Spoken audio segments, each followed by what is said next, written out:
Hey guys, welcome to my channel. So as a continuation of my gun collection video, I'm gonna break down my rifles to modern rifles, surplus military rifles, and my 22 LR rifles. Okay, let's start with the Chinese Type 53. A few years ago, the market was flooded with this Chinese Type 53s. These are Nagant, Mosin Nagant, made in China.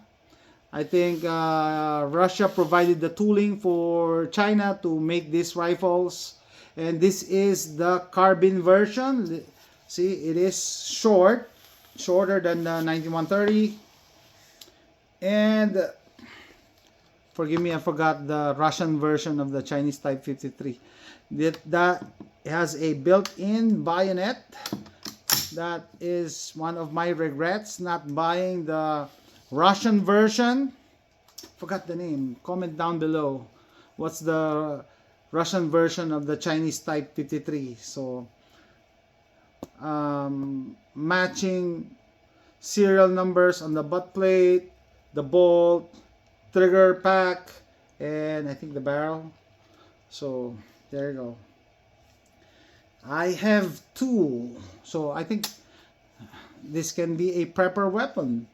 Shooting a powerful round, and when you ran out of ammo, you can use the built-in bayonet.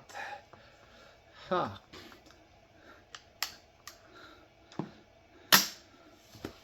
So this is another one.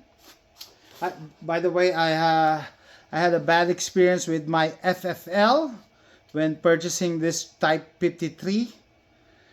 Okay, so I think this was my first Type 53. I liked it. It was very cheap, so I ordered another one. And then when I reached the FFL, the box has a hole, and my FFL told me that, oh, I have to check the serial number. That's why he made a hole in the box. And then what I was bothered because when I was there, that's the only time that he was writing the serial number. And the condition of the second one was very bad. So I was on the verge of returning it, but he convinced me not to. And then when I got home, I decided, okay, I'm just gonna return it. I'm gonna contact Buds. And then I had my doubts, so I asked Buds to give me the serial number of my gun, and it did not match this gun. So I complained to Buds at the time. I was new to gun ownership. I complained to Buds, and I did not know I did not follow up on what happened, but I just noticed that FFL was removed from their list. Okay, so this is the second one, very bad condition. In this form, I already refurbished it. Okay, it was very bad when I got this second Chinese Type 53. Anyway, I have two. They shoot the 7.62 by 54R ammo, which the bigger brother shoots here. So I was thinking of putting a scope, and it's just hard because there's no way to place it unless you make some major mods. I'm thinking of abandoning this project and then just returning the stock sight, rear sight. So this is the big brother 9130 with a round receiver. So during the war, when they made this, they were rushing, so it is not as polished as the hex receivers. And this is the ammo that it shoots. I saw one video shooting a cinder block and calling this an antimatter. And I also saw videos using the Mosin Nagant hog hunting. I added a rubber butt pad, pouch for the ammo, And that's it. Oh, I also bought a muzzle brake, but I have not attached it. I have yet to go to the range with this gun. And the twin, I was able to get another one, which is a hex receiver. One of my pride possessions. Although it's not that expensive, but these are hard to find right now. If you're gonna find one, you gotta pay big bucks. Has Russian markings here. And hex receiver. The finish is better than the round receiver. It's more polished. Matching serial numbers. I have to re-blue this part. Butt plate, bolt, and trigger group, and probably the barrel. That's it. But the action of this bolt is still very smooth.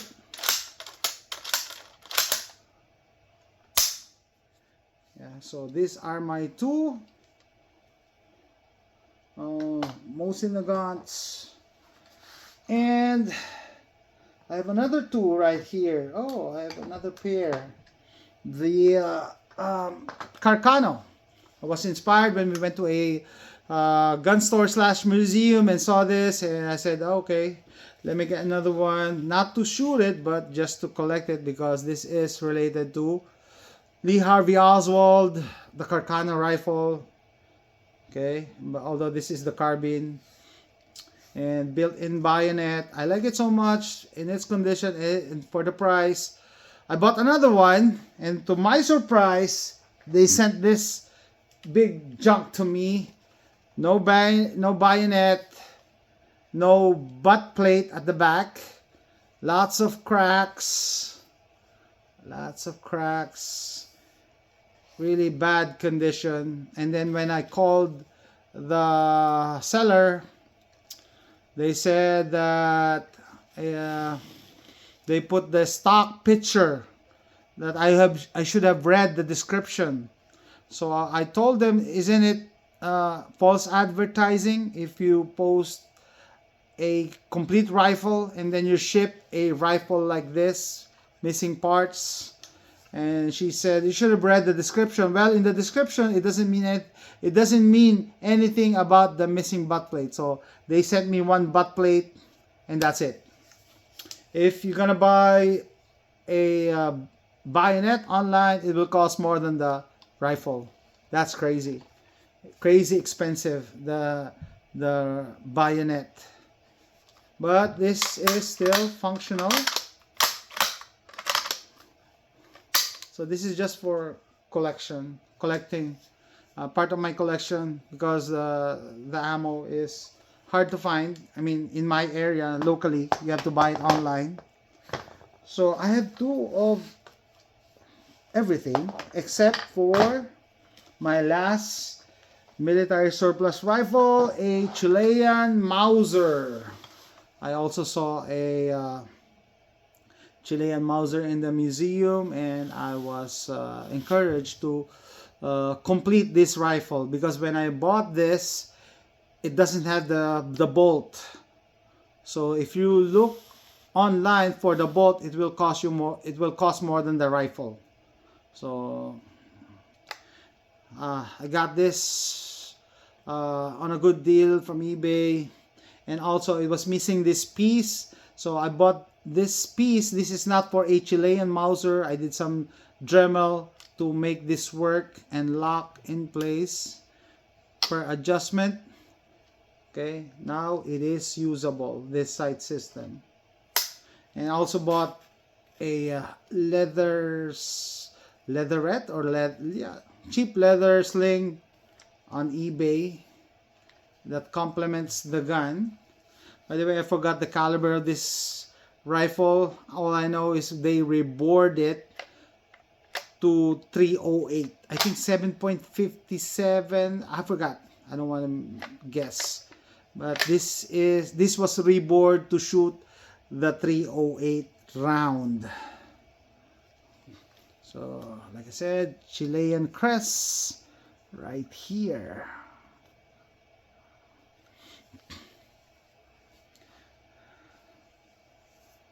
It's complete.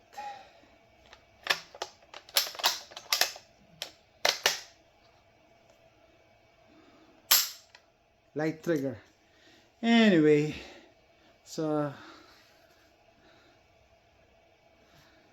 that's it, guys. That is it. I think that's it. That's my surplus, military surplus rifle collection. And watch out for my part 2, the modern sporting rifle collection and the 22 LR rifles. So if you like this video, please click like and subscribe. Consider supporting me on Patreon. Use my Amazon link. It will not cost you anything, but it will help the channel. See you next time, guys. Bye.